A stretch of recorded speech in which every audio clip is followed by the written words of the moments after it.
మహాపరిశుద్ధుడా, మా ప్రియమైన పరలోకపు తండ్రి, ఘనమైన మీ నామమునకు కృతజ్ఞతాస్తుతులు చెల్లిస్తున్నాము దేవా.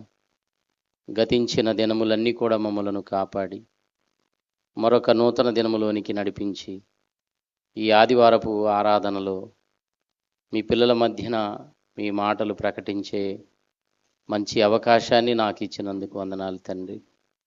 ఇంతవరకు పాటల్లో తోడుగా ఉన్నారు, అలాగే మీ మాటల్లోనికి వెళుతుండగా తోడుగా ఉండండి. వినబడుతున్న ప్రతి మాటను మీ పిల్లలు విని చక్కగా అర్థం చేసుకొని ఆ మాటలను అనుసరించి ప్రతి ఒక్కరూ నీ కొరకు బ్రతికే భాగ్యమును దయచేయండి. అలాగే నీ మాటలు బోధిస్తున్న నాకును మీ జ్ఞానమునిచ్చి మీ పిల్లలకు అర్థమయ్యే విధంగా నీ మాటలు వివరించగలుగునట్లు సహాయము చేయమని మహిమ ఘనత ప్రభావములు మీకే చెల్లిస్తూ యేసుక్రీస్తు వారి పవిత్రమైన నామమున ఈ ప్రార్థన మీకు సమర్పిస్తున్నాం తండ్రి, ఆమేన్. దేవుని మాటలు మీకు వివరించటానికి నాకు ఈ అవకాశం ఇచ్చిన మన తండ్రి అయిన దేవునికి యేసుక్రీస్తు వారి ద్వారా మొదటిగా కృతజ్ఞతాస్తుతులు చెల్లిస్తున్నాను. అలాగే దేవుని మాటలు వినడానికి చేరి వచ్చిన మీకందరికీ కూడా ప్రభు నామములో వందనాలు తెలియజేస్తున్నాను.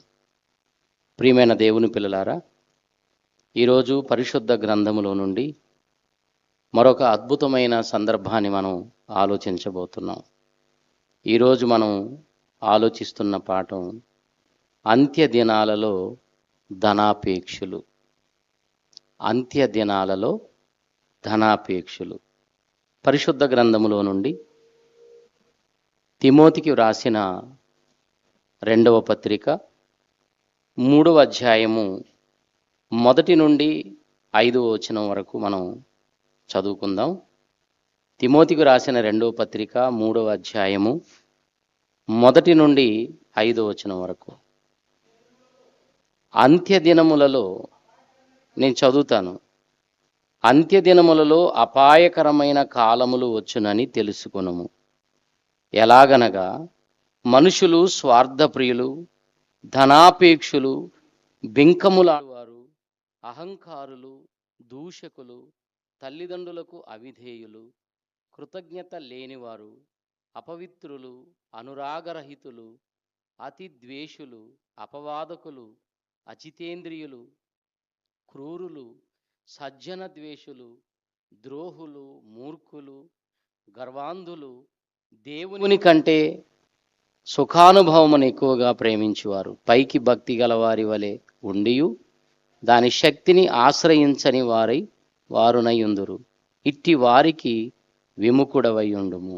ప్రియమైన దేవుని పిల్లలారా, అపోస్తుడైన పౌలు గారు తన ఆత్మీయ కుమారుడైనటువంటి తిమోతికి ఉత్తరాన్ని రాస్తూ అంత్యదినములలో జరిగే సంగతులను గూర్చి తెలియజేస్తున్నాడు.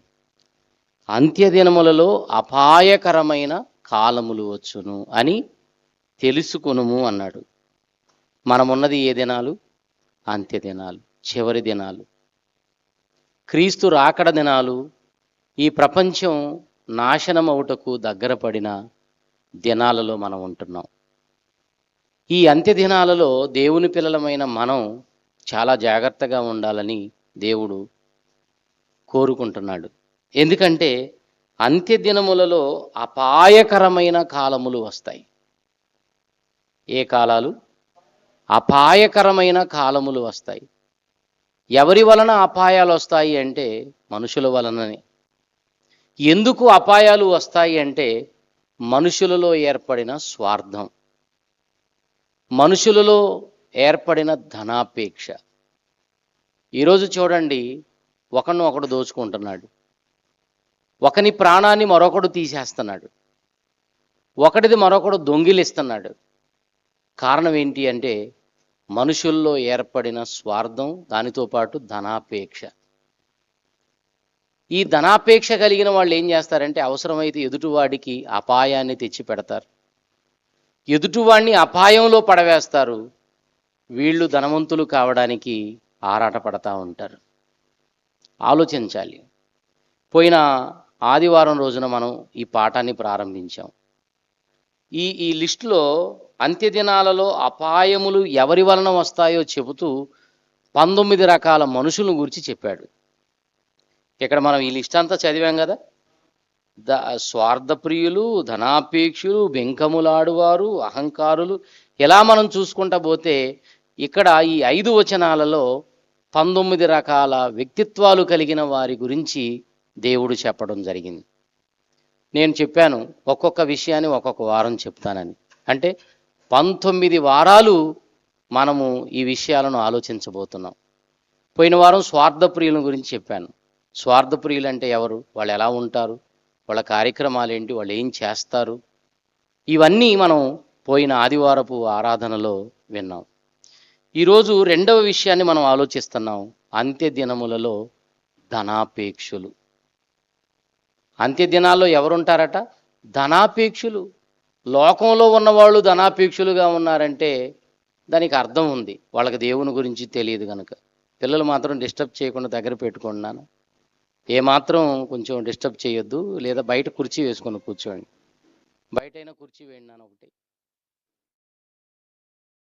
అంత్యదినాలలో ధనాపేక్షులు ఉంటారట. ఎక్కడా?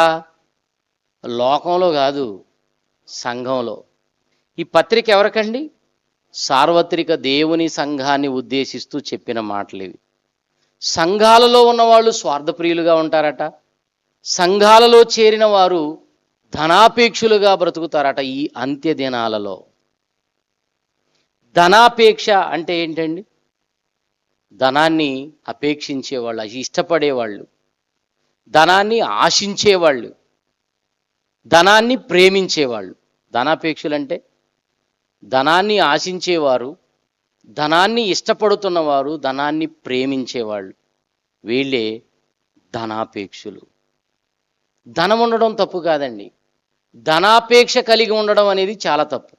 ఎందుకంటే ధనాపేక్ష కలిగి ఉండొద్దని దేవుడు చెప్పిన తర్వాత అదే ధనాపేక్ష మనం కలిగి ఉంటే దేవుని ఆజ్ఞకు విరుద్ధంగా బ్రతికిన వాళ్ళమే మనం. ఆజ్ఞ అతిక్రమమే పాపం, పాపం వలన వచ్చు జీతం మరణం. ఇక్కడ వ్రాయబడిన మాటలు చూస్తే అంత్యదినాలలో అపాయకరమైన కాలాలు వస్తాయి, అపాయములు సంభవిస్తాయి. ఎవరి వలన? ధనాపేక్షల వలన, స్వార్థప్రియుల వలన. ఈరోజు ధనాపేక్షల గురించి మనం ఆలోచిస్తున్నాం. ధనాపేక్ష అనేది మన ఆత్మీయ జీవితానికి అంత మంచిది కాదండి. ధనం కావాలి, మనం బ్రతకాలి, మన పిల్లలు బ్రతకాలి, మన అవసరాలు తీరాలి, ధనం కావాలి. కానీ ఆ ధనము మీదనే ఆశపడడం, ఆ ధనాన్నే ఇష్టపడడం, ఆ ధనాన్నే ప్రేమించడం అనేది అది మంచిది కాదు మన ఆత్మీయ జీవితానికి. దేవుడి కంటే మనం దేనిని ఎక్కువగా ప్రేమించకూడదు, దేవుని కంటే దేనిని మనం ఇష్టపడకూడదు. అసలు ఈ లోకంలో మనం పుట్టింది ఎందుకు? ధనాన్ని సంపాదించడానికా? కాదుగా. మనం దేవుని కోసం బ్రతకాలి, దేవుని కార్యాలు చేయాలి, ఈ యాత్ర ముగించుకుని మరలా దేవుని దగ్గరికి వెళ్ళిపోవాలి. మరి ఈ లోకంలో ఉన్నప్పుడు మన ఆశలు, మన ఆలోచనలు, ఆశయాలు ఎలా ఉండాలి? వాక్యాన్ని వినాలి, దేవుడి కోసం బ్రతకాలి, దేవుని కార్యాలు చేయాలి, నా తండ్రి దగ్గరికి వెళ్ళిపోవాలనే ఆశ ఉండవలసింది పోయి ధనాపేక్షులుగా దేవుని పిల్లలే బ్రతుకుతున్నారట. ఈ ధనాపేక్షల గురించి యేసుక్రీస్తు వారు ఈ లోకంలో ఉన్నప్పుడు చాలా సంగతులు చెప్పాడండి. ఆలోచించాలి. ధనాపేక్షులు ఎలా ఉంటారో యేసుక్రీస్తు వారు చెప్పారు. ప్రియమైన దేవుని పిల్లలారా, ఆలోచించండి. ఈరోజు సంఘాలలో ఉన్న చాలామంది సంఘాలు మానేస్తున్నారు. ఆదివారం వస్తే దేవుని సన్నిధికి రావాలి. ఇది ప్రభువు దినం. ఎవరి దినం? ప్రభువు దినం. ప్రకటన గ్రంథం 1వ అధ్యాయం 10వ వచనం. ఒకసారి ఆ మాటలు చూడండి. యోహాను గారు చెబుతున్న మాటలు చూస్తే ప్రసంగి గ్రంథం 1వ అధ్యాయం 10వ వచనంలో, అమ్మ చదువు ఆ ప్రకటన, క్షమించండి, ప్రకటన గ్రంథం 1వ అధ్యాయం 10వ వచనం. ప్రభువు దినమందు ఆత్మవశుడనై ఉండగా. ఏ దినమందు? ప్రభువు దినమందు. ప్రభువు దినమందు, ప్రభువుకి ఇవ్వవలసిన దినం, ఆరాధన దినం అంటున్నాం మనం. ఇది ఎవరికి సంబంధించిన దినం? ప్రభువు దినం. కానీ ప్రభువు దినాన్ని కూడా మనం ఏం చేస్తాం? మన దినంగానే మార్చేసుకొని అనేకమైన కార్యక్రమాలు చేయడానికి ఇష్టపడతాం. అందుకేనండి దేవుని కోపానికి మనం బలైపోతూ ఉంటాం. దేవుడికి ఇవ్వవలసిన సమయాన్ని దేవుడికి ఇవ్వాలి. ప్రభు దినం అంటే ప్రభువు కోసం నీవు గడపవలసిన దినం, ప్రభు సన్నిధిలో ఉండవలసిన దినం. పాత నిబంధనలో కూడా దేవుడు అంటాడు, 6 రోజులు కష్టపడండి, ఒక్కరోజు మీరు విశ్రాంతి తీసుకోండి, మీ ఆరోగ్యాలు ఎందుకు పాడు చేసుకుంటారు, నా సన్నిధిలో గడపండి. ఇక ప్రతిరోజు పని పని పని పని, సంపాదన సంపాదన సంపాదన, ఇదే సందడ. దేవుడు వద్దా? ఇక దేవుని కోసం బ్రతకొద్దా? దేవుని కార్యాలు చేయొద్దా? ఈరోజు క్రైస్తవ్యంలో కూడా ఎంతోమంది ధనాపేక్షులుగా బ్రతుకుతున్నారు. ఈ అంత్య దినాల్లో బ్రతుకుతున్నారండి. యేసుక్రీస్తు వారు ఈ లోకంలో ఉన్నప్పుడు ఏం చెప్పారో చూడండి. మత్తయి సువార్త 6వ అధ్యాయము 24వ వచనం. మత్తయి గారు రాసిన సువార్త 6వ అధ్యాయము 24వ వచనం చదువుతారా? ఎవడును 2 యజమానులకు దాసుడుగా ఉండలేరడు. చాలా మంది చూడండి, దేవుడు కావాలి, ధనం కావాలి, దేవుడు కావాలి, ధనం కావాలి. అయితే కుదరదన్నాడు యేసుక్రీస్తు వారు. ఎవడును 2 యజమానులకు దాసుడుగా ఉండనేరడు. ఒకవేళ ఉండాలనుకుంటే అతడు ఒకనేమో ద్వేషిస్తాడు, ఒకనేమో ప్రేమిస్తాడు, లేదా ఒకని పక్షముగా ఉండి ఒకనిని తృణీకరిస్తాడు. ఒక వ్యక్తి 2కు దాసుడుగా ఉండటం కుదరదట. ఈరోజు చూడండి, దేవుడు కావాలి, ధనం కావాలి, ఎలా కుదురుతుంది? ఒకవేళ నీవు ధనం కావాలి, దేవుడు కావాలి అంటే కుదరదట. ఉంటే దేవుడు, లేకపోతే ధనంతో ఉండాలనుకుంటాడు మనిషి. చాలా ప్రమాదం అండి. ఇలా 2 తలంపులు కలిగిన వాళ్ళు చాలా ప్రమాదం అండి. ఇలా కుదరదు అంటున్నాడు. మీరు దేవునికిని సిరికిని దాసులుగా ఉండలేరు, ఉండనేరరు. 19వ వచనం చదవండి. 19వ వచనం.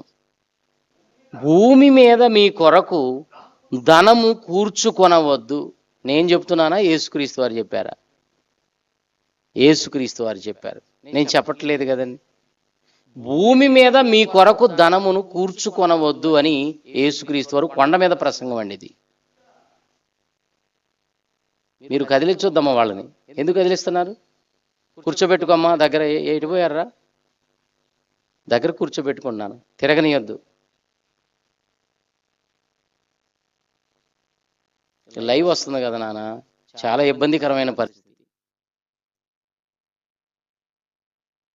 భూమి మీద మీ కొరకు ధనమును కూర్చుకొనవద్దు. ఒకవేళ కూర్చుకుంటే ఇక్కడ చిమ్మెట కొడుతుంది, ఇక్కడ తుప్పు తినివేస్తుంది, దొంగలు కన్నము వేసి దొంగిలిస్తారు. కాబట్టి మీరేం చేయాలి?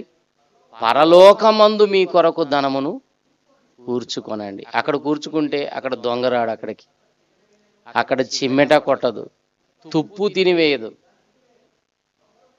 దొంగలు కన్నము వేసి దొంగిలించరు. కాబట్టి మీ ధనం ఎక్కడ ఉండునో మీ హృదయం చాలు. ధనాన్ని గురించి ఏం చెప్తున్నాడు ఆయన? మీరేం చేయాలి? భూమి మీద మీ కొరకు ధనమును కూర్చుకొనవద్దు. ఇక్కడ కూర్చుకుంటే ప్రమాదం, ఇక్కడ కూర్చుకుంటే ప్రమాదంలో పడతారు. పరలోకంలో మీ కొరకు ధనమును కూర్చుకోండి. ఏమైనా ధనం ఉంటే మనం ఏం చేయాలట? దాన్ని పరలోక ధనంగా మనం మార్చుకోవాలి. మరి పరలోకంలో ధనం దాచుకున్నారా మీరు? దాచుకుంటే ఎంత దాచుకున్నారు? మీకేమైనా ఆలోచన ఉందా? మీ మనసులో ఏమైనా ఉందా ఎంత దాచుకున్నానని? ప్రభు ఏమో పరలోకంలో దాచుకోమంటున్నాడు, మనమేమో ఇక్కడ బ్యాంకుల్లో పెట్టేసుకుంటున్నాం, ఇక్కడెక్కడో వడ్డీలకి ఇచ్చేసుకుంటున్నాం. దాచుకోవద్దు అని ఆయన చెబితే దాచుకుంటున్నాం. మంచిదే, నీ కుటుంబం కోసం సరిపోయేంత దాచుకో, నీ అవసరాలకు మించి నీకెందుకు? ఒకవేళ ఉంటే దాన్ని పరలోక ధనంగా మనం మార్చేసుకోవాలి. ఎలా? ప్రభు కార్యాల ద్వారా, ప్రభు కార్యక్రమాలు చేయడం ద్వారా పరలోకంలో మనం ధనాన్ని కూర్చుకుంటాం. మేము ఈరోజు ఈ లోకంలో ధనాన్ని కూర్చుకోవడానికి ప్రయాసపడట్లేదండి. అసలు ఆ ప్రయత్నాలు కూడా లేవు, చేయాల్సిన అవసరత కూడా లేదు. ఎందుకంటే ఈ జీవితం ఎంత చిన్నదో నాకు అర్థమైపోయింది. పరలోకంలో కూర్చుకోవాలి ఏదైనా ఉంటే. అక్కడే మనం యుగయుగాలు ఉండేది, ఎక్కడ కాదు. ఇక్కడ చాలా అయిపోయింది, ఇక ఉండేది కూడా కష్టమే. ఈరోజు చూడండి ఎలాంటి అపాయకరమైన కాలాలంటే, రాజ్యం మీదికి రాజ్యం లేస్తుంది, జనం మీదికి జనం. ఏమంటే యుద్ధ వాతావరణం, మూడో ప్రపంచ యుద్ధానికి ఒక్కడుగు దూరంలో ఉన్నామంటున్నారు. ఏమండి భయంకరంగా కొన్ని దేశాల్లో ఉన్న వాళ్ళు మనుషుల్ని చంపేస్తా ఉన్నారు. మనం ఎప్పుడు చస్తామో తెలియదు. ఎలాంటి వాతావరణంలో సంపాదనే సందడిగా బ్రతకటం కాదు. ప్రభు కోసం సంపాదించాలి, ప్రభు కోసం మనం కష్టపడాలి. పరలోకంలో మన ధనాన్ని మనం కూర్చుకోవాలి. ధనాపేక్షులుగా ఉండకూడదట. ఎలా ఉండకూడదు? ధనాపేక్షులుగా ఉండకూడదు. హెబ్రీలకు రాసిన పత్రిక 13వ అధ్యాయం 5వ వచనాన్ని చూడండి. హెబ్రీలకు రాసిన పత్రిక 13వ అధ్యాయము 5వ వచనం అండి. 5వ వచనం, ధనాపేక్ష గలవారై. అబ్బా, కొంచెం ఎవరు చదవలేరా నాన్న? మీరు రాదా? చదవండి. ధనాపేక్ష లేని వారై మీకు కలిగిన వాటితో తృప్తి కలిగి ఉండండి. ఏమి లేని వాళ్ళై? ధనాపేక్ష లేని వారై. మన పాఠం ఏంటి? అంత్య దినములలో ధనాపేక్షులు. అంత్య దినాలలో ధనాపేక్షులు. ధనాపేక్ష లేని వారై. క్రైస్తవులు ఎలా ఉండాలట? ధనాపేక్ష లేనివారే. నేను చెప్పటం లేదండి, మళ్ళీ ఈయనేదో మాకు చెబుతున్నాడు అనుకోకండి. దేవుడు చెబుతున్న మాటలు, మన తండ్రి చెబుతున్నాడు ఈ మాటలు. విన్నామా బాగుపడతాం, వినకపోతే మాకు కాదులే అనుకుంటే ఇక నిన్ను బాగు చేయగలిగిన వాళ్ళు ఎవరు లేరు ఈ ప్రపంచంలో. భయంకరమైన ఆ పాతాళ గుండము నుండి నిన్ను తప్పించే నాదుడు ఉండడు. ధనాపేక్ష లేని వారై మీకు కలిగిన వాటితో మీరు తృప్తి కలిగి ఉండండి.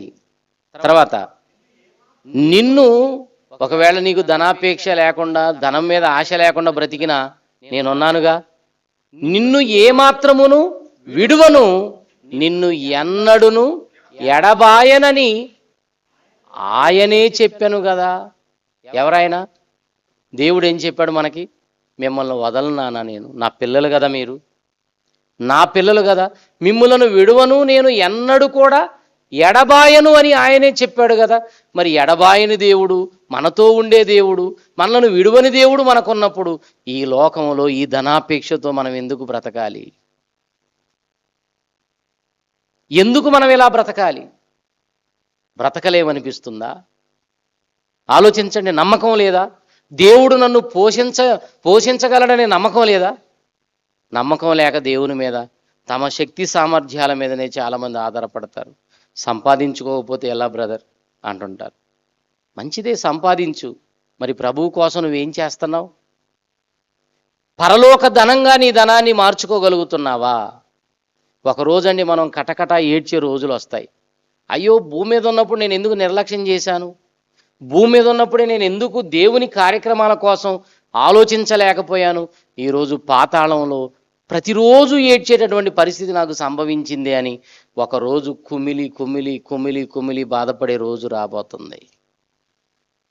ప్రియులారా, ధనాపేక్ష లేని వారుగా మనం బ్రతకాలట. ఒకవేళ ఉంటే, ఒకవేళ ఆశలు వచ్చాయి నీకు, ధనాన్ని సంపాదించుకోవాలి, ధనాన్ని కూడబెట్టాలనే ఆశ నీకు కలిగితే, ఆ ఆశను ఏం చేయమన్నాడో కొలసీలకు రాసిన పత్రిక చూడండి. కొలసీలకు రాసిన పత్రిక 3వ అధ్యాయము 5వ వచనంలో దేవుడు చెబుతున్న మాట.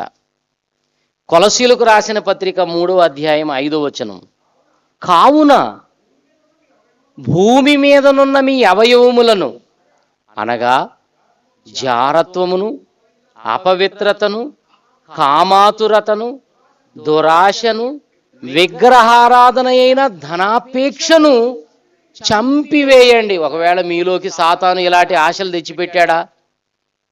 ధనాపేక్ష తీసుకొచ్చి మీ మనసుల్లో పెట్టాడా? ఒకవేళ ఆ ధనాపేక్ష మీలోకి వస్తే అది భయంకరమైన విగ్రహారాధన. ధనమే ఒక విగ్రహం. దానికోసం నువ్వు ఆరాటపడడం, దాని కొరకు నువ్వు భయంకరంగా కష్టపడడం అనేది, దాన్ని ఏమంటారో తెలుసా? విగ్రహారాధన. ఆరాధన అంటే ఏంటండి? Work is worship. పనియే ఆరాధన. అంటే దేవుని పని చేయటమే దేవుని ఆరాధన. మరి నువ్వు సంపాదించుకుంటే అది ఎవరికి సంబంధించినది? అది సాతాను సంబంధమైన క్రియ. నీ కుటుంబాన్ని పోషించుకునే వరకు పర్వాలేదు, దానికి మించి మనం ఆశిస్తున్నామంటే, ఆలోచిస్తున్నామంటే మనలో ఉన్నది ఖచ్చితంగా ధనాపేక్ష. ఈరోజు దేవుడు మనకిచ్చింది మనకు తెలుసు ఎంత ఉందో, మన జీవితం ఎంతో కూడా మనకు తెలుసు. ఈ రెండు బ్యాలెన్స్ వేసుకుంటే మన జీవితానికి ఇది సరిపోతుందో లేదో అన్న సంగతి కూడా తెలుసు. అయినా ఆరాటం మనిషికి. చంపివేయండి అన్నాడు చూడండి. విగ్రహారాధన అయిన ధనాపేక్షను మనం చంపాలటండి. చంపకపోతే అది నిన్ను చంపుతుంది. ఆ ధనాపేక్ష నువ్వు చంపలేదనుకో, ఆ ధనాపేక్ష నిన్ను చంపి రెండవ మరణానికి నిన్ను తీసుకువెళుతుంది, నరకానికి. అందుకే క్రింద ఏమన్నాడు చూడండి, వాటి వలన దేవుని ఉగ్రత అవిధేయుల మీదికి వచ్చును. అంటే ఎవరైతే ఈ మాటలు వినరో, మనసు ఎవరైతే మార్చుకోరో, ధనాపేక్షను ఎవరైతే మనసులో నుంచి తీసివేసుకోరో, ఆ ధనాపేక్షను ఎవరైతే చంపరో, వీళ్ళందరూ కూడా ఎక్కడికి వెళ్తారట? దేవుని ఉగ్రతలోనికి వెళతారు. ఆ ఉగ్రతే నరకం. వీటన్నిటి వలన ఏమొస్తుంది? దేవుని ఉగ్రత అవిధేయుల మీదికి వస్తుంది. అంటే ఈ మాటల ద్వారా మనకు అర్థమవుతున్నది ఏంటంటే, మనలో ధనాపేక్ష గనక వస్తే మనలోనికి, దాన్ని చంపేయాలి క్రైస్తవుడు. చంపలేదా అదే నిన్ను చంపుతుంది. చూడండి, తిమోతికి రాసిన మొదటి పత్రిక 6వ అధ్యాయం 10వ వచనం. పౌలు గారు తిమోతికి ఉత్తరాన్ని రాస్తూ, తిమోతికి రాసిన మొదటి పత్రిక 6వ అధ్యాయము 10వ వచనం, ఎందుకనగా ధనాపేక్ష సమస్తమైన కీడులకు మూలము, కొందరు దానిని ఆశించి విశ్వాసము నుండి తొలగిపోయి నానా బాధలతో తమ్మును తామే పొడుచుకొనిరి, తమ్మును తామే హతమార్చుకొనిరి. దేని వలన? ధనాపేక్ష. చూడండి అక్కడ ఏం చెప్తున్నాడు? ధనాపేక్ష సమస్త కీడులకు మూలం. సమస్త కీడులు అంటే ఎన్ని రకాల కీడులు అయితే ఉన్నాయో అవన్నీ దేని వలన వస్తాయంట? ధనాపేక్ష. ఈ ప్రపంచంలో మనిషికి వచ్చే కీడులన్నీ దేని వలన వస్తాయట? ధనాపేక్ష. లోకంలో ఉన్న వాళ్ళు అంటారు అష్టదరిద్రాలని. ఈ దరిద్రాలు, ఈ కీడులు అంటే 8 రకాల దరిద్రాలు. అవేనా ఇంకొన్నాయా? బైబిల్లో ఎన్నో రకాల కీడులు ఉన్నాయండి. ఈ కీడులన్నీ కూడా ఎందుకు వస్తాయి మనిషికి అంటే, వీటన్నిటికీ మూలం ఏంటి? ధనాపేక్ష. ధనాపేక్ష సమస్తమైన కీడులకు మూలము. ఇక్కడ చూడండి, కొందరు ఆశించి, దేనిని? ధనాన్ని ఆశించి ఏమైపోయారట? విశ్వాసము నుండి తొలిగారట. అంటే ధన ఆశ మనల్ని ఏం చేస్తుంది? విశ్వాసములో నుండి ఏం ఆరాధనలే, పోతే పోయాం, పోకపోయాం. ముందు మనకు కావాల్సింది టింగ్స్ సంపాదించుకోవాలా. చూడండి, ఈరోజు ఆరాధనకి ఎగ్గొట్టేవాళ్ళు అందరూ ఎవరో తెలుసా? ధనాపేక్షులు. ఎవరు ఏమనుకున్నా ఖచ్చితంగా నేను చెప్పాలి. నువ్వెందుకు రాలేదు అంటే, నాకేదో వస్తుందండి సంపాదన, దానికోసం వెళ్ళా. ఇప్పుడు చూడండి, చాలామంది పనులకు వెళ్ళి వచ్చాట, పడుకున్నారట. ఏం ఉద్ధరించావు దేవుడి కోసం? మళ్ళీ ఏదైనా వస్తుందంటే అర్ధరాత్రి అయినా వెళ్ళిపోతుంటాం ఎగేసుకొని. ఈ ధనం మీద ఉన్న పిచ్చి దేవుడి మీద లేదండి మనిషికి. దేవుడు అంటే గిట్టదండి మనిషికి. ధనం అని చెప్పండి, సంపాదన అని చెప్పండి, పరుగులు తీసుకుంటూ వెళ్ళిపోతుంటారు. అది ఏ టైం అయినా, డ్యూటీ ప్లస్ ఓటీ కూడా. ఏంటండి ఈ పిచ్చి? ఇక్కడ చూడండి, ధనాపేక్ష మొట్టమొదట మనల్ని ఏం చేస్తుందంటే విశ్వాసము నుండి తొలగిపోయేటట్టు చేస్తుంది, నెంబర్ 1. రెండవది, నానా రకాల బాధలు వస్తాయట దీనివలన. నానా రకాల బాధలు వస్తాయట. మూడవది, తమ్మును తామే పొడుచుకొని చేస్తారట. ఏం లేదు, చావటానికి. ఇదంతా దేనికి? తమ్మును తాము హతమార్చుకోవడానికే తప్ప ఇందులో సాధించేది ఏదీ లేదండి. 3 విషయాలు చెప్పాడు అక్కడ. విశ్వాసము నుండి నీవు తొలగిపోతావు, నానా బాధలు నువ్వు కొని తెచ్చుకుంటావు, నిన్ను నీవే పొడుచుకుంటావు. అందుకే ధనాపేక్ష ఉండకూడదయ్యా నీకు. పైన అంటాడు, ఆ పైకి వెళితే 7వ వచనంలో, మనం ఈ లోకములోనికి ఏమీ తేలేదు, దీనిలో నుండి ఏమీ తీసుకొని పోలేము. కాగా అన్న వస్త్రములు గలవారయుండి వాటితో తృప్తి పొంది ఉండుడి. ధనవంతులగుటకు అపేక్షించు వారు శోధనలోను ఉరిలోను అవివేక యుక్తములను హానికరములనైన అనేక దురాశలలో పడుదురు. అట్టివి మనుషులను నష్టములోను నాశనములోను ముంచివేయును. ఎంత అద్భుతమైన మాటలండి ఇవి. మన కోసం కాదంటారా? మన క్షేమం కోసం కాదంటారా? మనను బాగు చేయటం కోసం కాదంటారా? పరలోకానికి నడిపించడం కోసం కాదంటారా దేవుడి మాటలు చెప్పడానికి కారణం? మన మేలు కోరి చెప్పాడని, కానీ మనం పట్టించుకోం. సంపాదన చూసారా? దేవుని సన్నిధి కూడా నిర్లక్ష్యం చేసేసి ఈరోజు ఏంటండి సంపాదించుకొని ఏమి సాధిస్తావు నీవు? వదిలేసి వెళ్ళిపోవాలి. మనం ఈ లోకంలోనికి ఏమీ తేలేదు, ఏమి తీసుకొని పోలేము. కోటీశ్వర్లు చనిపోతున్నారండి వదిలిపెట్టి వెళ్ళిపోవడమే. వదిలిపెట్టే వాటి కోసం ఎంత ఆరాటమా? ఎవడికో అప్పగించే దానికోసం సంపాదించి ఎవడ మొఖానో కొట్టి వెళ్ళిపోవాలి. దానికా ఈ ఆరాటం? అన్న వస్త్రములు గలవారయుండి వాటితో తృప్తి కలిగి ఉండమని నా ప్రభువు చెబుతున్నాడు, మన తండ్రి చెబుతున్నాడు. తృప్తి కలిగి ఉండండి అయ్యా, తృప్తి కలిగి ఉండండి. నిజంగా బైబిల్ గ్రంథంలో ధనాపేక్షతో తమ్మును తాము హతమార్చుకున్న వాళ్ళు ఉన్నారు, విశ్వాసము నుండి తొలగిపోయిన వాళ్ళు ఉన్నారు, నానా బాధలు కొని తెచ్చుకున్న వాళ్ళు కూడా బైబిల్లో ఉన్నారు. దేని వలన? ధనాపేక్ష. సమూయేలు మొదటి గ్రంథం చూద్దాం. ఈ ధనాపేక్ష వలన ఎంత నష్టపోయారో దేవుని పిల్లలు మనం చూద్దామండి. సమూయేలు మొదటి గ్రంథం 8వ అధ్యాయము ప్రారంభ వచనం నుండి 5వ వచనం వరకు కొంచెం పెద్ద భాగం మనం చూద్దాం. సమూయేలు మొదటి గ్రంథం అందరూ చూడండి. సమూయేలు మొదటి గ్రంథం 8వ అధ్యాయము ప్రారంభ వచనం నుండి చూడగలిగితే, సమూయేలు వృద్ధుడైనప్పుడు తన కుమారులను ఇశ్రాయేలీల మీద న్యాయాధిపతులుగా నియమించెను. అతని జ్యేష్ఠ కుమారుని పేరు యోవేలు, రెండవ వాని పేరు అబియా. వీరు బెయేర్షెబాలో న్యాయాధిపతులుగా ఉండిరి. అతని కుమారులు అతని ప్రవర్తనను అనుసరింపక ధనాపేక్షులై లంచములు పుచ్చుకొని న్యాయమును త్రిప్పివేయగా. చూసారా ఎంత దారుణము? ఏమంటే సమూయేలు అంటే ఏంటో మనకు తెలుసు కదండి. బైబిల్లో సమూయేలు గారికి ఉన్న సాక్ష్యం ఎంతో గొప్పది ప్రియులారా. ఆయన వాళ్ళ సొంత ప్రాంతానికి కూడా అలా వెళుతుంటే, అమ్మో సమూయేలు గారు వస్తున్నారని అందరూ లేచి నిలబడతారట. సమాధానంగానే వచ్చుచున్నారా అని అడుగుతారట. ఎంత భయపడుతుంటారండి ఆ సేవకుడు అంటే. ఎంత మంచి సేవకుడు, ధనాపేక్ష లేదు, దేవుని సేవే ధ్యేయంగా బ్రతికేవాడు. చిన్నప్పటి నుండి మందిరంలో పెరిగినవాడు కదా, చిన్నప్పటి నుండి దేవుని సన్నిధిలో పెరిగినవాడు. దేవుడు కూడా ఎన్నో సందర్భాలలో సమూయేలుతో మాట్లాడాడు. మంచి ప్రవక్త అండి, మంచి సేవకుడండి, చాలా మంచి సేవకుడు, దేవుని భావాలు ఎరిగినవాడు, దేవుని మనస్సు ఎరిగిన మంచి సేవకుడు. ఇతని కడుపులో పుట్టారండి దుర్మార్గులు. మంచి సేవకుల గర్భాల్లో పుడుతుంటారు కొంతమంది చెడ్డవాళ్ళు.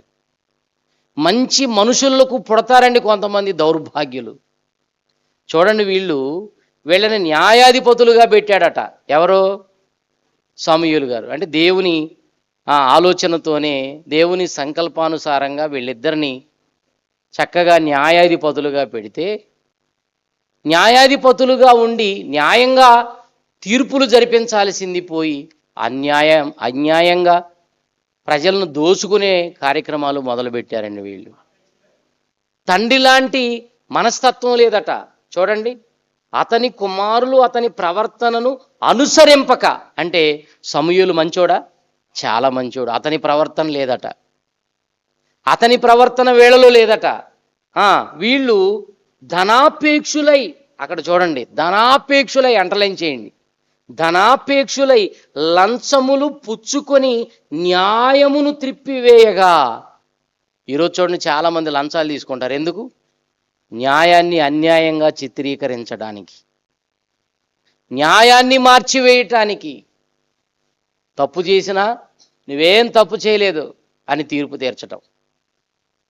కారణం లంచాలకు అలవాటు పడ్డారు కదా.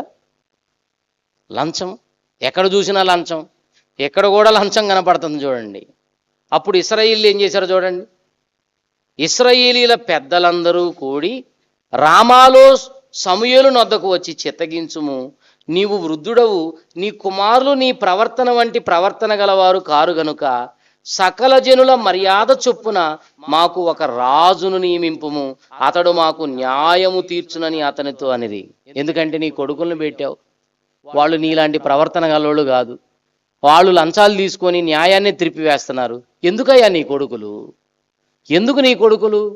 ఇక మాకు అవసరం లేదు. మాకు వాళ్ళు నీ ప్రవర్తన వంటి ప్రవర్తన గలవారు కాదు, మాకు ఒక రాజును నియమించు. నువ్వు బ్రతికొండగానే నీ వృద్ధుడు అయిపోయావు కదా, మాకు ఒక రాజు కావాలి. నీ కొడుకులు సరిగా మమ్మల్ని పాలించడం లేదు, మాకు న్యాయం చెప్పడం లేదు. మాకు రాజు నియమిస్తే మాకు ఆయనే తీర్పు తీరుస్తాడు, మాకు న్యాయం చెప్తాడు ఆయన. నీ కొడుకులు వద్దంటున్నారండి. వీళ్ళకి ఏంటంటే ధనాపేక్ష. అప్పుడే దేవుడు సమూయేలుకు చెప్పాడు, నాయనా నీ దగ్గరకు ఒక ఆయన వస్తాడు, అతన్ని రాజుగా అభిషేకించు అన్నాడు. పోస్టులు పోయాయి, న్యాయాధిపతుల పోస్టు ఊస్ట్ అయిపోయింది. అంతేనా? ఏంటండి? విశ్వాసము నుండి తొలగిపోయారు, నానా బాధలు కొని తెచ్చుకున్న వాళ్ళండి. చూడండి బైబిల్లో. మరొక సందర్భాన్ని మీకు చూపిస్తాను. తమ్మును తామే పొడుచుకున్న వాళ్ళ జాబితాలో ఒకడున్నాడు, ఆయనే ఆకాను. ఎవరతను? ఆకాను. ఆకాను ఎవరు? ఆకాను ఎవరండి? ఆ ఐగుప్తు దేశము నుండి కనాను దేశానికి ఇశ్రాయేలు వెళుతున్న కాలంలో ఆ ఇశ్రాయేలుల సమూహంలో ఉన్నవాడండి. ఇతనికి కూడా ధనాపేక్ష ఎక్కువే.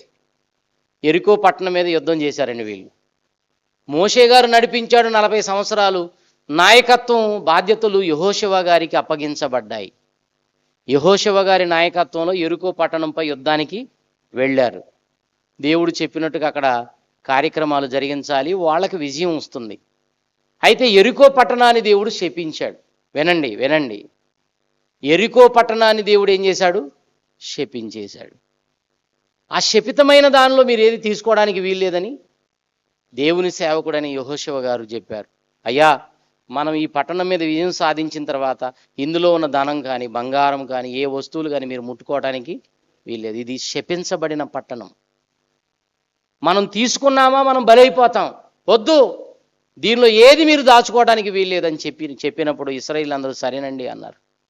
మొత్తానికి యెరికో పట్టణంపై విజయం సాధించి వెళ్ళిపోయే సమయంలో ఈ ఆకాను అనేవాడు చూశాడండి.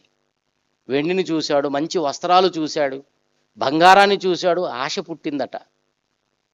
ఇతను ఆశించింది ఏంటి అని మనం ఆలోచిస్తే, ఒక మంచి షీనారు పై వస్త్రం అట, 200 తులముల వెండిని, అలాగే 50 తులాల బంగారపు కమ్మిని చూశాడండి. కంటపడ్డాయి. మంచి షినారు పై వస్త్రం, 200 తులాల వెండి, 50 తులముల బంగారు కమ్మి ఒకటి కనిపించింది. సైలెంట్గా తీసేసుకున్నాడు, తన గుడారంలో దాచేసుకున్నాడు. ఇప్పుడు ఇశ్రాయేలు యుద్ధానికి వెళ్ళాలి. హాయి పట్టణం మీద అపజయం వచ్చింది. ఇశ్రాయేలులో కొంతమంది చనిపోయారు. యెహోషువ బోరుమని దేవుని సన్నిధిలో విలపిస్తున్నాడు. ఏంటి ప్రభువా, మోషేకు తోడుగా ఉన్నాను, నీకు తోడుగా ఉంటాను, ఎక్కడికి వెళ్ళినా నీకు విజయమే అని చెప్పిన నీవు ఇదేంటయ్యా మాకు అపజయం ఇచ్చావంటే దేవుడు అన్నాడు, మీలో ఒకడు ఆశించి నేను వద్దన్న పని చేశాడు, ముందు వాడిని పట్టుకోండి అన్నాడు. ఎవర్రా తప్పు చేసింది మీలో? ఎవడు శపించబడిన దానిలో దొంగిలించిన వాడని చెప్పి అడిగితే ఒక్కడు కూడా మాట్లాడలేదండి. ఒక్కడంటే ఒక్కడు మాట్లాడలేదు. ఆకాను కూడా మాట్లాడలేదు. అప్పుడు దేవుడు ఏమన్నాడంటే, గోత్రాల వారీగా నిలబెట్టు, నేను పట్టిస్తా దొంగనన్నాడు. గోత్రాల వారీగా నిలబెట్టిన తర్వాత ఈ ఆకాను గోత్రం పట్టబడింది. అప్పుడు ఎవరు మీలో తప్పు చేసిందని నిలదీసినప్పుడు అప్పుడు బయటకు వచ్చాడు ఆకాను. ఆకాను అంటున్నాడు, నిజమే నేను చేసింది తప్పే అన్నాడు. చూడండి ఏమంటున్నాడు చూడండి ఒకసారి. యెహోషువ గ్రంథం 7వ అధ్యాయం. అందరూ తీయాలి ఈ సందర్భాన్ని. యెహోషువ గ్రంథం 7వ అధ్యాయం 20వ వచనం చూద్దాం. ఆకాను యెహోషువతో యెహోవాకు విరోధముగా నేను పాపము చేసినది నిజము, దోపుడు సొమ్ములో ఒక మంచి షినారు పై వస్త్రమును, 200 తులముల వెండిని, ఏబది తులముల ఎత్తుగల ఒక బంగారు కమ్మిని నేను చూచి వాటిని ఆశించి తీసుకుంటుని, అదిగో నా డేరా మధ్య అవి భూమిలో దాచబడి ఉన్నవి. ఆ వెండి దాని క్రింద ఉన్నదని ఉత్తరమిచ్చి తాను చేసినదంతయు అప్పుడు ఒప్పుకున్నాడండి. చూసారా, అప్పుడు ఒప్పుకున్నాడండి. ఆ తర్వాత ఏం జరిగింది మరి? ఆ తర్వాత ఏమైపోయాడు? ఆ తర్వాత చూస్తే 25వ వచనం, అప్పుడు యెహోషువ, నీవేళ మమ్మును బాధపరిచితివి, నేడు యెహోవా నిన్ను బాధపరుచుననగా. ఎందుకయ్యా మమ్మల్ని బాధపరిచావు? ఆ హాయి పట్టణం మీదకి యుద్ధానికి వెళ్ళాం, మేము ఎంతో మందిని పోగొట్టుకున్నాం, ఇశ్రాయేలీల్లో ఎంతో మంది చనిపోయారు, దానికి కారకుడవు నీవు కాదా? ఎందుకయ్యా ఈ ఆశలు నీకు? దేవుడు మనకి ఇచ్చాడు కదా, దేవుడు మనతో ఉన్నాడు కదా, ఆయనే మనల్ని నడిపిస్తున్నాడు కదా, ఎందుకయ్యా నీకు ఈ ఆశలు? మమ్మల్ని ఎందుకు బాధ పెట్టావు? ఈరోజు నిన్ను దేవుడు బాధపరచబోతున్నాడు అన్నాడు. చూడండి అక్కడ అన్నాడా? ఆ మాట చదువునానా? నీవేళ మమ్మును బాధపరిచితివి, నేడు యెహోవా నిన్ను బాధపరుచుననగా. మనం తిమోతి పత్రికలో ఏం చూసాం? ధనాపేక్ష సమస్త కీడులకు మూలము, దానిని ఆశించి విశ్వాసము నుండి తొలగిపోయి నానా బాధలు. ఇక్కడ చూడండి, నానా బాధలు. ఇప్పుడు దేవుడు బాధపరుస్తున్నాడు. చూడండి, ఎందుకయ్యా నీకు ఈ బాధలు? ధనాపేక్ష. దేవుడు నిన్ను బాధపరుచుననగా ఇశ్రాయేలీలు వానిని రాళ్లతో చావగొట్టిరి. సరిపోయింది. ఏం సంపాదించాడు? ధనాపేక్ష సమస్త కీడులకు మూలం. ఈ బాధకు కారణం ఎవరు? ఎవరో కాదు, తనలో ఉన్న ధనాపేక్ష. చంపుకోలేకపోయాడండి. దేవుని పిల్లగా బ్రతుకుతున్నాం కానీ కొన్ని చంపుకోలేకపోతున్నాం. మనం చంపుకోవాలి. వాటిని చంపుకోకపోతే ఇవే మనల్ని చంపుతాయండి. ఇప్పుడు అయిపోయింది ఎక్కడ? ఆకాను పని అయిపోయింది. చావును కొని తెచ్చుకున్నాడు. ధనాపేక్ష. ధనాపేక్ష అండి. లోతు భార్య వెనక తిరిగి చూసింది. ఎందుకో? ధనాపేక్ష. ఏమైందప్పుడు? ఉప్పు స్తంభంగా మారింది. అయిపోయింది జీవితం. ఈ ధనాపేక్ష ఎన్ని రకాలుగా మనుషులను హతమారుస్తుందో ఆలోచించండి ప్రియులారా. గెహాజీ సంగతి మీకు తెలుసు. ఎన్నో సందర్భాల్లో మనం విన్నాం కదా. గెహాజీ ఏం చేశాడు? అతనిలో కూడా ధనాపేక్ష. వాస్తవానికి అతను ఎవరో తెలుసా? ఒక మంచి ప్రవక్త దగ్గర శిష్యుడండి. ఒక మంచి ప్రవక్త. ఆ పేరు చెప్పండి, ప్రవక్త పేరు ఎలీషా. ఎలీషా ఎంత మంచి సేవకుడండి. అతని దగ్గర శిష్యుడిగా ఉన్నాడు. మరి ఇతను ఏమవ్వాలి? అతని తర్వాత ఇతను ప్రవక్త అవ్వాలి. ఇప్పుడు ఎలీషా గారు ఒకప్పుడు శిష్యుడిగా ఉన్నాడు కదా. ఎవరికి? ఏలియా గారికి. ఏలియా ప్రవక్త, ఎలీషా శిష్యుడు. ఆ ఏలియా తర్వాత ఇప్పుడు ఎవరయ్యారు ప్రవక్తగా? ఎలీషా అయ్యాడు. ఇప్పుడు ఎలీషా తర్వాత ఎవరవ్వాలి? గెహాజీ అవ్వాలి. కానీ ఏమైపోయాడు? భ్రష్టుడైపోయాడు. ఆ కుష్టును కొని తెచ్చుకున్నాడండి. ధనాపేక్ష. కుష్టు కొని తెచ్చుకున్నాడు. ఆ నయమాను తెచ్చిన ధనాన్ని ఆశించాడు. దానికోసం వెంటపడ్డాడు. ఏం సంపాదించుకోవాలనుకున్నాడంటే 2 మణువుల వెండి. ఎంత? 2 మణువుల వెండి, 2 దుస్తుల బట్టలండి. వీటిని ఆశించాడు. ఆ నయమాను వెళ్ళిపోతుంటే ఆ రథం వెంట పరుగెత్తిపోతున్నాడు. ఆ రథం ఆపమన్నాడు. రథం ఆపిన తర్వాత నయమాను అడుగుతున్నాడు, ఏంటయ్యా పరుగెత్తుకుంటూ వస్తున్నావంటే, ఇప్పుడే ప్రవక్తల శిష్యుల్లో ఒక ఇద్దరు ఎఫ్రాయిము మన్యము నుండి మా అయ్యగారి దగ్గరకు వచ్చారు. ఇప్పుడు వాళ్ళకి ఏం కావాలి? 2 జతల బట్టలు, 2 మణువుల వెండి. రెట్టింపు తీసుకోవయ్యా అన్నాడు ఆయన. ఎందుకంటే రోగం పోయి ఉన్నాడు కదా, ఆనందంతో ఉన్నాడు. తెచ్చుకున్న తర్వాత దైవజనుడు అన్నాడు, ఇది సమయమేనా ఇవి సంపాదించుకోవటానికి? ఏంటయ్యా నీ ఆశలు? ఏంటి ఆశలు? ఇతనికి ఉన్న ఆశలు ఏంటో తెలుసా? దాసదాసీలు, ఒలీవ చెట్ల తోటలు, ద్రాక్ష చెట్ల తోటలు, వెండి బంగారము, పశువుల మందలు. ఎన్ని ఆశలో! ఇవన్నీ సంపాదించుకోవడానికి ఇది సమయమా అని అడిగాడు. ఎవరో? ఎలీషా. ఇప్పుడు నువ్వు సంపాదించుకోపోయేది ధనం కాదు, కుష్ఠరోగం. నయమానుకు పోయిన కుష్టు నీకు, నీ సర్వ సంతతికి అంటి ఉండునని శాపం పెట్టాడు. వెంటనే కుష్ఠరోగం వచ్చేసింది ముఖంలో. అక్కడి నుంచి వెళ్ళిపోయాడు. చచ్చిపోయేంతవరకు వెంటాడింది రోగం. ధనాపేక్ష సమస్త కీడులకు మూలం. సమస్తమైన కీడులకు మూలం. ఇస్కరియోతు యోధ మనకు తెలుసు. ఒక మంచి సేవకుడుగా ఉండవలసిన వాడు. అవునా? అతను ఎవరండి? అపోస్తలుడు కదండి. అసలు ఆ పోస్టే చాలా గొప్ప పోస్ట్ అండి. కొంతకాలం చక్కగా సమాజంలో వాక్యం చెప్పాడు, అద్భుతాలు చేశాడు, దయ్యాలు వెళ్ళగొట్టాడు, ఎన్నో సూచక క్రియలు మహత్కార్యాలు యేసుక్రీస్తు సహాయం వల్ల చేశాడు. ధనాపేక్షలో పడ్డాడు, చివరికి ప్రాణాన్ని పోగొట్టుకున్నాడు, తన్ను తానే హతమార్చుకున్నాడు, చంపుకున్నాడు. 30 వెండి నాణేలకు ఆశపడ్డాడు. చివరికి ఎంత? 30 వెండి నాణేలండి. ఆయనకు శిక్ష పడిన తర్వాత, అయ్యో నీతిమంతుడిని నేను ఈ భయంకరమైన స్థితిలోనికి తీసుకువెళ్ళాను, దీనికి కారణం నేనే కదా, ఇక నేను ఎందుకు బ్రతకాలనుకున్నాడు. ఆ 30 వెండి నాణేలు తీసుకెళ్ళి ఆ మత పెద్దలకు ఇస్తే వాళ్ళు మాకెందుకు, వీటితో మాకేం పని అన్నారు.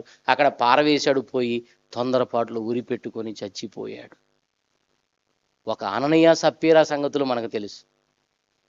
ధనాపేక్ష లేని వారై బ్రతకవలసిన వీళ్ళు ధనాపేక్షతో తమ్మును తాము ఏం చేసుకున్నారు? చంపేసుకున్నారండి. దానికి కారణం ఏంటి చెప్పండి? వాళ్ళ చావుకు కారణం ఏంటి? ముందు అననీయ చనిపోయాడు, తర్వాత సప్పీరా చనిపోయింది. వీళ్ళ చావుకు కారణం ఏంటంటే ధనాపేక్ష. ప్రియమైన దేవుని పిల్లలారా, ధనాపేక్ష సమస్తమైన కీడులకు మూలం. యేసుక్రీస్తు వారు ఉన్న కాలంలో ఒక గుంపు ఉందండి, వీళ్ళకి ధనాపేక్ష ఎక్కువ అంట. లూకాసు వార్త చూడండి. లూకాసు వార్త 16వ అధ్యాయం 14వ వచనం చదవండి ప్రియులారా. లూకాసు వార్త 16వ అధ్యాయం 14వ వచనం. ధనాపేక్ష గల పరిసయ్యులు యేసుక్రీస్తు చెప్పిన మాటలన్నీ విని ఆయనను అపహసించారట. చూడండి, ధనాపేక్ష ఉన్నోడికి ఈ మాటలు ఎక్కువండి. ధనం మీద ఆశ ఉన్నోళ్ళకి ఎలా ఉంటాయి? ఏదో చెప్తున్నాడు ఆయన, ఏదో చెప్తున్నాడని హేళన చేస్తూ ఉంటారండి. ఈ పరిసయ్యులు అలాంటి వాళ్ళండి. ధనాపేక్ష గల పరిసయ్యులు ఉంది చూడండి. అక్కడ ఏముందంట? వీళ్ళలో ధనాపేక్ష. వీళ్ళ కోసమే ఒక జరిగిన యథార్థ గాథ చెప్పాడు. క్రిందకు వస్తే 19వ వచనంలో, ధనవంతుడు ఒకడుండెను, ధనాపేక్ష కలిగిన వాడు, ఓదారంగు వస్త్రాలు, సన్నపు నార బట్టలు, ప్రతిదినము బహుగా సుఖపడేవాడు. చచ్చాడు, యాతనకరమైన స్థలానికి వెళ్ళిపోయాడు. ఆ ప్రాంతంలోనే తన ఇంటి వాకిట్లో పడి ఉన్నాడు ఒక దరిద్రుడు, ఏమీ లేనివాడు. చక్కగా దేవుని కోసం బ్రతికాడు, హ్యాపీగా చనిపోయాడు, ఇప్పుడు నెమ్మది పొందుతున్నాడు. ఎవరికి చెప్తున్నాడు? ఆ పరిసయ్యులకే. ధనాపేక్ష కలిగిన పరిసయ్యులారా, ఆ ధనవంతుడి సంగతి ఆలోచించండి ఒకసారి. ఏమైపోయాడు? ఎక్కడికి పోయాడు? ధనము ధనము ధనము ధనము అన్నాడు. ధనం ఉంటే సుఖపడొచ్చు అనుకున్నాడు, ధనం ఉంటే మంచి బట్టలు కట్టుకోవచ్చు అనుకున్నాడు, ధనం ఉంటే ఎంతో ఆనందంగా బ్రతకొచ్చు అనుకున్నాడు, బాగా తినొచ్చు అనుకున్నాడు. ఏం సాధించాడు? ఎక్కడ పోయాడట? యాతనకరమైన స్థలంలో. అక్కడ పెద్ద పెద్ద కేకలేస్తున్నాడండి, తండ్రివైన అబ్రహామా, నా మీద కనికరపడయ్యా, అయిపోయింది నా బ్రతుకు, భూమి మీద ఉన్నంతకాలం ఆ ధనం మీదనే ఆధారపడ్డాను, ఇదే నిజం అనుకున్నాను, ఇదే నన్ను రక్షించగలదనుకున్నాను, ఇదే నన్ను మంచి స్థితిలోకి తీసుకువెళ్ళగలిగేది అనుకున్నాను, ఆశపడ్డాను, ఆరాటపడ్డాను, చచ్చాను, ఇక్కడికి వచ్చాను. ఎలా ఉంటుందన్న సంగతి నాకు భూమి మీద ఉన్నప్పుడు తెలియదు. నాకు 5గురు సహోదరులు ఉన్నారు, వాళ్ళకు తెలియదు. వాళ్ళ దగ్గరికైనా పంపించి ఈ మంచి మాటలు వాళ్ళకి చెప్పించును ఆయన. వాళ్ళకు కూడా అంత ధనాపేక్షే, వాళ్ళు ధనాపేక్షులే. చూసారా పరిస్థితి ఎలా మారిపోయిందో? ధనాపేక్ష గల పరిసయ్యులు. ఏమండి, క్రైస్తవుడిలో ఉండకూడనిదే ధనాపేక్ష. క్రైస్తవుడు సంపాదించవలసింది ధనం కాదు. తిమోతికి రాసిన మొదటి పత్రిక 6వ అధ్యాయం 11వ వచనం చదవండి. 10వ వచనంలోనేమో ధనాపేక్ష సమస్తమైన కీడులకు మూలం, దానిని ఆశించి విశ్వాసము నుండి తొలగిపోయి నానా బాధలతో తమ్మును తామే పొడుచుకున్నారని చదివాం కదా. ఆ తర్వాత ఏం సంపాదించుకోమన్నాడు చూడండి. 11వ వచనం, దైవజనుడా. తిమోతి ఎవరండి? దైవజనుడు. ఈరోజు దైవజనుల్లో కూడా ధనాపేక్ష.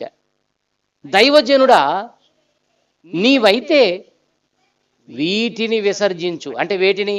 ఈ ధనాపేక్షను విసర్జించి నీతిని భక్తిని, అంటలైన్ చేయండి, నీతిని భక్తిని విశ్వాసమును ప్రేమను ఓర్పును సాత్వికమును సంపాదించుకొనుటకు ప్రయాసపడు. ఏం సంపాదించాలి? ఇది మన సంపాదన. అసలు ఒక క్రైస్తవుడు సంపాదన ఏంటంటే ఇదండి. ఆ లిస్టులో ఏమున్నాయో చూడండి ఒకసారి. అక్కడ వెండి లేదు, అక్కడ బంగారం లేదు, అక్కడ డబ్బు లేదు, అక్కడ ఏమండి ఇంకేమైనా ఉన్నాయా? ఏమీ లేవు. వజ్రాలు లేవు, ఏమీ లేదు. ఏముందండి అక్కడ? నీతి, భక్తి, విశ్వాసం, క్రైస్తవుడు సంపాదించుకోవలసినవి. వీలైతే తర్వాత కాలంలో క్రైస్తవుడు సంపాదించుకోవలసినవి ఏవని ఇవన్నీ పెట్టి కూడా మనం మాట్లాడుకోవాలా. క్రైస్తవుడు సంపాదించుకోవలసినవి నీతి, చూడండి అక్కడ నీతి, భక్తి, విశ్వాసం, ప్రేమ, ఓర్పు, సాత్వికం, వీటిని సంపాదించుకోవాలి. ఇవి సంపాదించుకోవాలి, ధనం కాదు. వీటిని అసలు వీటిని సంపాదించుకుంటున్నారా? ఈ సంపాదన లేదండి. ఈ సంపాదన ఎక్కడిది క్రైస్తవులకు? ఏదో లోకంలో అశాశ్వతమైన వాటిని సంపాదించుకోవడానికి ఆరాటం. నేను ఒక మాట చెప్తాను, మనం నమ్ముకున్నది యేసుక్రీస్తును, మనం ధరించుకున్నది యేసుక్రీస్తును. ఆయన ఎప్పుడైనా ధనాపేక్షతో బ్రతికాడండి ఇక్కడ? ఏదో కొనాలి, ఏదో తినాలి, ఏదో దాచుకోవాలి, ఏదో సంపాదించాలి, ఏమి లేదే. నక్కలకు బొరియలు ఉన్నాయి, ఆకాశ పక్షులకు గూళ్ళు ఉన్నాయి, నాకేమో తలవాల్చుకోవడానికి చోటు లేదన్నాడు. పన్ను కట్టడానికి కూడా అరశెకలు తన దగ్గర ఉంచుకోలేదండి. అంతా దేవుడి మీదనే ఆధారపడ్డాడు, తండ్రిపైనే ఆధారపడి బ్రతికాడు. ఎవరు? యేసుక్రీస్తు. మరి మనం ఎవరి మీద ఆధారపడుతున్నామండి? మనం దేని మీద ఆధారపడుతున్నామండి? ఆయనకు తెలుసు, నన్ను విడువడు, నన్ను నా తండ్రి ఎడబాయడు, నా చెయ్యిని పట్టుకున్నాడు ఆయన. నేను ఎప్పుడు కూడానండి ఇంతవరకు ఏం తినాలి, ఎలా బ్రతకాలి, ఏం కట్టుకోవాలని ఎప్పుడూ ఆలోచించలేదండి. కానీ జరిగేవన్నీ జరుగుతున్నాయి. ఎవరున్నారు మన వెనక? దేవుడండి. దేవుడండి, దేవుడు. యేసుక్రీస్తులో ఏమి లేదు? ధనాపేక్ష లేదు. క్రైస్తవుడిలో కూడా ధనాపేక్ష ఉండకూడదు. ఆయనలో లేనిది మనలో ఎందుకండి? ఆయనే కదా మనకు మాదిరి, ఆయనలాగే మనం బ్రతకాలి కదా. అలాగని నీవు తినొద్దు అనలేదు ఆయన, అలాగని నీ పిల్లలకు పెళ్ళిళ్ళు చేయొద్దని చెప్పలేదు. మనకు కావలసిన దానికోసం ఆలోచించాలి తప్ప అనవసరమైన దానికోసం ఆలోచించి ప్రాణం మీదకి తెచ్చుకోవద్దు. అది దేవుడు కోరేది. ఒక్క మాట చదవండి, ప్రార్థన చేస్తాను. తెస్సలోనీలకు రాసిన మొదటి పత్రిక, చివరి మాట. తెస్సలోనీలకు రాసిన మొదటి పత్రిక 2వ అధ్యాయం 5వ వచనం. పౌలు గారు తెస్సలోనిక పట్టణములో ఉన్న క్రీస్తు సంఘానికి చెబుతున్న మాటలు చదువుతారా? మీరు ఎరిగి ఉన్నట్టు, మీరు మీరు మీరు మమ్మల్ని ఎరుగుదురు కదా, మాకు మేమంటే ఏంటో తెలుసు కదా, మీకు మీ మధ్యనే ఉన్నాం కదా, మీతోనే ఉన్నాం కదా. మీరు ఎరిగి ఉన్నట్టు మేము ఇచ్చకపు మాటలు, అంటే సంపాదన కోసం ఇచ్చకపు మాటలనైనను ధనాపేక్షను కప్పివేయు వేషమునైనను ఎన్నడూను మేము వినియోగించలేదు. ఇందుకు దేవుడే సాక్షి. ఏంటంటే ఆ మాట ఏంటండి? మేము ఎప్పుడు ధనాపేక్ష కోసం ఏది చేయలేదు, ఇచ్చకపు మాటలు చెప్పలేదు, ధనాపేక్షతో బ్రతకలేదు వేషం వేసుకొని. మీకు తెలుసు, ఇది మీకే కాదు దేవుడికి తెలుసు, దేవుడే దీనికి సాక్షి. మరి మన విషయంలో ఎవరు సాక్షిగా ఉండాలి? మన ఆలోచనలు దేవుడు తెలియదండి? మన ఆలోచనలు తెలుసు, మన ఉద్దేశాలు తెలుసు, మన నడవడిక తెలుసు, మన ఆరాటం తెలుసు. మన ఆరాటం దేనికోసం? వాక్యం కోసమా? ఒక క్రైస్తవుడు వాక్యం కోసం ఆరాటపడాలి, సంపాదన కోసం కాదు. ఏం చెప్తాడు దేవుడు నాకు ఈరోజు? ఏమి నేర్చుకోవాలి? మందిరానికి వెళ్ళి ఆశ అండి. ఈరోజు లోక సంపాదన మీద ఉన్న ఆశ దేవుని వాక్యాన్ని సంపాదించుకునే విషయంలో క్రైస్తవుడికి ఉందా అని నేను అడుగుతున్నాను. ఇది లేనప్పుడు మనం నిజంగా నష్టపోమా? కష్టాలలోనికి వెళ్ళమా? మనం వెళతాం. ప్రియమైన దేవుని పిల్లలారా, కొందరు ధనాన్ని ఆశించి విశ్వాసము నుండి తొలగిపోయి, అంటే ధనాశ ఏం చేస్తుంది? విశ్వాసము నుండి కూడా నిన్ను బయటికి తీసుకెళ్తుంది, నానా బాధల్లో పడేటట్లుగా చేస్తుంది, నిన్ను నీవే చంపుకునేటట్లుగా చేస్తుంది. ఎవడో చంపాల్సిన అవసరంలా, మనమే చంపుకుంటాం. ఈ ఆశలు పెంచుకొని నీ ఆలోచనలు మార్చుకొని ఇందులోనే జీవితం ముగిసిపోతుంది. అందుకే దేవుడు చావకు ముందే చెప్తున్నాడు, జాగ్రత్త అని. మీలో ధనాపేక్ష ఉంటే ముందు మీరు చావకు ముందే దాన్ని చంపండి, లేదా అదే మిమ్మల్ని చంపుతుంది. పౌలు గారు అంటున్నాడు, మేము ఎప్పుడైనా ధనాపేక్షను మీ ముందు కనబరిచాము? మేము ఇలా ఉన్నప్పుడు మీరెలా ఉండాలి? ఏమండి, గొర్రెల కాపరి ఏ మార్గంలో వెళితే గొర్రెలు ఆ మార్గంలో వెళతాయంటారు. మరి మనకు కాపరి అయిన యేసుక్రీస్తు ఎలా ఆయన నడుచుకున్నాడు? ఈరోజు దేవుని సేవకులుగా మా ప్రవర్తన కూడా మీరు చూస్తున్నారు. ఏ రోజైనా ఎవరి దగ్గర సంపాదించుకోవాలి, ఎవరి దగ్గర తీసుకోవాలి, అన్యాయంగా దోచుకోవాలి, దాచుకోవాలని ఏ రోజు కూడా ప్రయత్నించిన రోజు లేదండి. మీకు తెలుసు, కొన్ని సంవత్సరాలుగా మీరు చూస్తున్నారు మమ్మల్ని. ఎప్పుడు దేవుడు దేవుడు దేవుడు, దేవుని పని, దేవుని కోసం కట్టాలి, దేవుని కోసం ఏదో చెయ్యాలి, దేవుని మాటలు వినిపించాలి, దైవ సంబంధమైన కార్యక్రమాలు చెయ్యాలి, ఎంతో మందిని సేవకులుగా మార్చాలి, ఎంతో మందిని పరలోకానికి చేర్చాలన్న ఈ ఆలోచనే తప్ప దాచుకోవటం ఎప్పుడండి, సంపాదించుకోవాలని ఆరాటం ఎప్పుడు పడ్డాం? మీకు తెలీదా? మా పరిస్థితులన్నీ, మా కుటుంబ పరిస్థితులు కూడా మీకు బాగా తెలుసు. తెలీదా? అన్నీ తెలుసు. ఎక్కడైనా ఏ కోసానైనా దాచుకునే ప్రయత్నం ఎక్కడైనా చేసినట్లుగా ఉందా? ఏదైనా ఒకవేళ మీరు ఇచ్చినా, దాన్ని దాచినా కానీ వెంటనే దాన్ని దేవుని సేవలోనే వినియోగించాలి. మీరు ఇస్తారు కానుకలు, ఏం చేయాలి? దేవుడి కోసం దాయాలి, దేవుడి కోసం ఏదో చెయ్యాలి. అందుకే ఈరోజు లక్షల రూపాయలు ఖర్చు పెట్టి దేవుని కార్యక్రమాలే ధ్యేయంగా బ్రతుకుతున్నాం ప్రియులారా. కనుక ధనాపేక్ష లేని వాళ్ళంగా మనం బ్రతకాలి. అలా బ్రతికితే తప్ప పరలోకాన్ని మనం పొందుకోలేం. ప్రార్థన చేసుకుందాం. పరిశుద్ధుడా, ప్రేమ నమ్మకం కలిగిన తండ్రి, అంచె దినాలలో ధనాపేక్షలు అని ఈ అంశంలో ఎన్నో సంగతులు మీ పిల్లలకు చెప్పాను.